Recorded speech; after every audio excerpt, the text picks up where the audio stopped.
Andrew from Sachs, and welcome to video number 6 in our 8-video sequence on how to manage staff remotely. We're looking at the psychology of what happens to people when they work remotely, but also some really practical tips about how to optimize leadership of remote working employees. So these are the topics that we've covered so far. If any of them interest you, don't hesitate to find the videos and watch them. And in this one, we'll be talking about skilling people up to work remotely, and we'll be finishing off talking about role clarity for remote workers and how to keep engagement and well-being high for remote workers. When we are raising the question about whether somebody is suited to do a particular job or not, we're really raising the question about competencies, whether a person possesses the competencies necessary to do that job. And remote work has its own competencies. And so there's been some research done, particularly using standard competency models like the Great 8 competency model developed by Bartram in this publication in 2005, which said that there was a range of competencies, and these are held to apply to almost any job, leading and deciding, supporting and cooperating, and so forth. But research into remote work has identified that there are a couple of these competencies that are particularly relevant to remote work. Analysing and interpreting written communication using digital media effectively, as well as leading and deciding, were found to be more important in virtual teams than traditional teams. Why? Analysing and interpreting. Well, I guess in a workplace where you have colleagues around or your manager is available, you can simply turn to them and say, what does this mean? But the Grade 8 competency of analysing and interpreting is required more strongly if you're working by yourself, because you have to be more self-reliant in coming to your own conclusion. And the competency about leading and deciding, this is all about demonstrating initiative, autonomy, and setting goals for yourself. And again, if you're not being provided with that on a day-to-day basis by a supervisor or leader or colleagues who are close to you, then once more, it's about self-reliance. More recently, Wang and Hegarty in 2011 talked about individual virtual competence for working remotely. And they said that there were 3 that were really important. The first is virtual self-efficacy. Let me talk about virtual self-efficacy. The concept of self-efficacy came originally from a psychologist called Albert Bandura many, many years ago. And the idea is that if you have self-efficacy, this is a belief, I can do it, I can cope. It's a kind of a resilience. I believe that this challenge is not beyond me. That's virtual self-efficacy. Then you have virtual media skills, and that's pretty self-explanatory, isn't it? A person who has virtual media skills is a person who can cope with Zoom meetings, WebEx. Maybe they can also cope with other technologies like SharePoint, which is collaboration software, which allows people to work together even though they're not in the same office. And the third competency was virtual social skills. Now that's really interesting. So an example of a virtual social skill might be where you have 3 colleagues from one organization meeting 3 colleagues from another organization.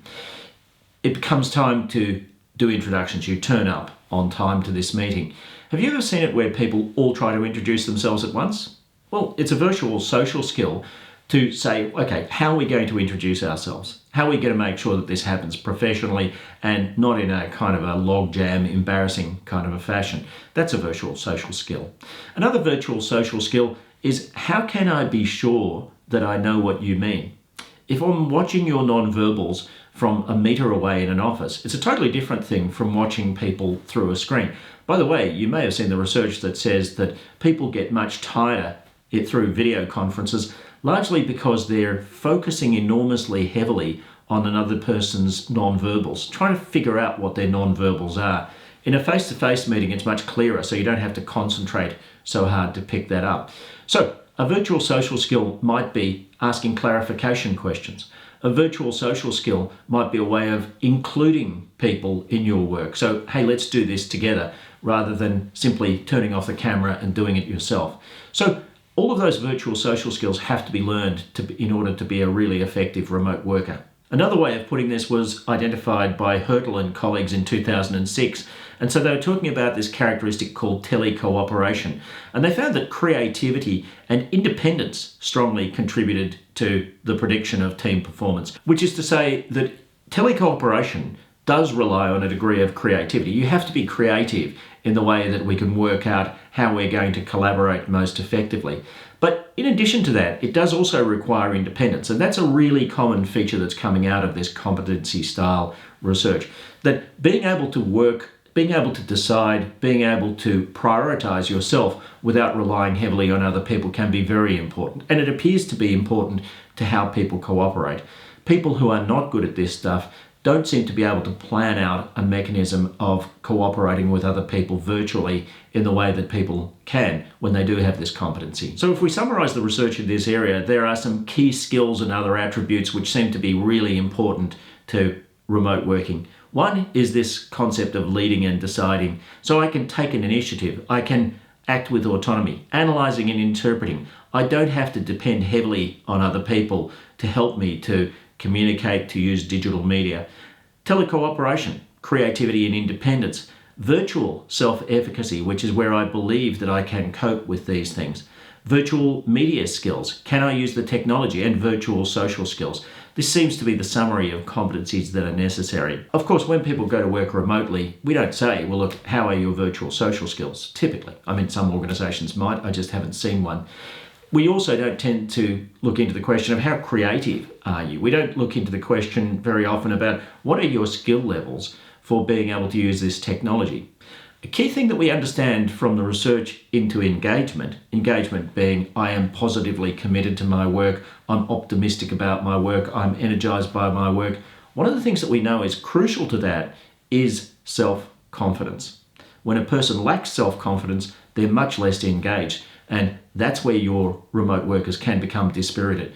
Because when people are low in levels of engagement, they tend to be more change averse and even change fatigued. They tend to be less spontaneous in trying to improve things. And frankly, they have lower levels of energy. So engagement, we know, correlates with the quality and quantity of work, and also it's a really good proxy for people's well-being. So we're looking to keep levels of engagement high.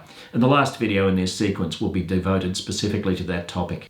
So that then raises the question of how we develop these competencies. One of the things is that you might consider running a learning needs analysis based on the competencies that we gave you on the previous page. And then you can build a development program that helps people to develop these virtual skills. Develop organizational how-to materials, in other words, how to work remotely. Develop relevant performance development materials, evaluate the capacity for working remotely. In other words, is this person suited to working remotely? And earlier in this sequence of videos, we look at the question of what types of people are suited for working remotely and how you might assess that. One of the things that you also might like to consider is using 360-degree feedback to evaluate the capacity of leaders to lead remote teams. You know, leaders who can be fantastic in a face-to-face environment may simply not yet have the skills that are necessary to be a really optimum leader in a remote workplace. So think about the skills and competencies that we've mentioned, and think about what we've said earlier about leadership, and more of that to come in the following videos. If you're able to assess for these characteristics, it creates a situation where you can train your leaders to be better at remote leadership, and also provide a situation where your employees are more likely to succeed. And build the competencies by coaching, training, and development. Once you've identified the learning needs, then it gives you a chance to close the gap on both the skills of staff and the skills of leaders. Now, I think one of the big challenges for organizations is that very few of them have induction programs for remote leadership. Many organizations have induction programs for welcoming people into the company, but when people work remotely, that is such a totally different skill set and such a different challenge from a technological point of view that I believe that we should begin to develop induction programs to induct people to work remotely. Now, I haven't seen one yet, but certainly in our research agenda, that's something that I'm putting on our agenda to work out and to begin to research methods of induction which are remote, which can be more effective. We've spoken to many organizations that have inducted people during the COVID-19 crisis, where they started working for the organization entirely remotely, and there's certainly some challenges in that, and the research shows this as well. Induction and organizational socialization. You know, when people join an organization, they need to be socialized into that organization. That means that they get to know people, they get to build a social network, a social context that they fit into. But as well as that, they learn behaviors that are acceptable and they learn behaviors that are unacceptable.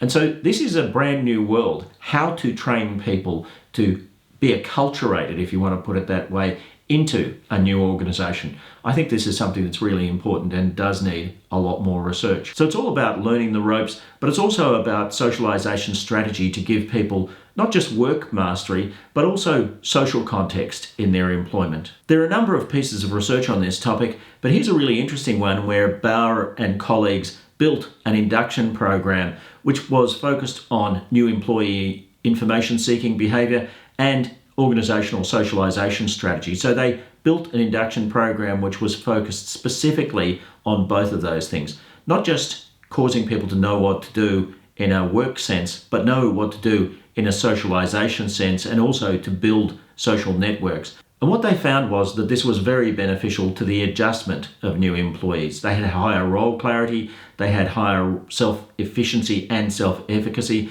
they were accepted more by other people, and that resulted in a range of really useful outcomes: performance, job satisfaction, commitment, lower turnover, and intentions to remain with the organisation. Induction into an organisation is really important, but I think equally important, if they're going to work remotely, we have to skill them up to work remotely, and we also have to provide them with the social knowledge of the organisation, the cultural knowledge of the organisation, to ensure that they succeed. That combination will be very powerful in ensuring that they have high levels of well-being and high levels of productivity. So there's some information about skilling people up to work remotely and providing people with the competencies and capabilities necessary to work remotely. The next video in this sequence is about role clarity for remote employees. I think one of the main reasons that employers have resisted sending people remote or getting them to work from home in the past is the fact that they're concerned about whether they will perform or not. What will they do? I believe if you define measures of success effectively, you don't care whether the person's sitting next to you or in another country for that matter.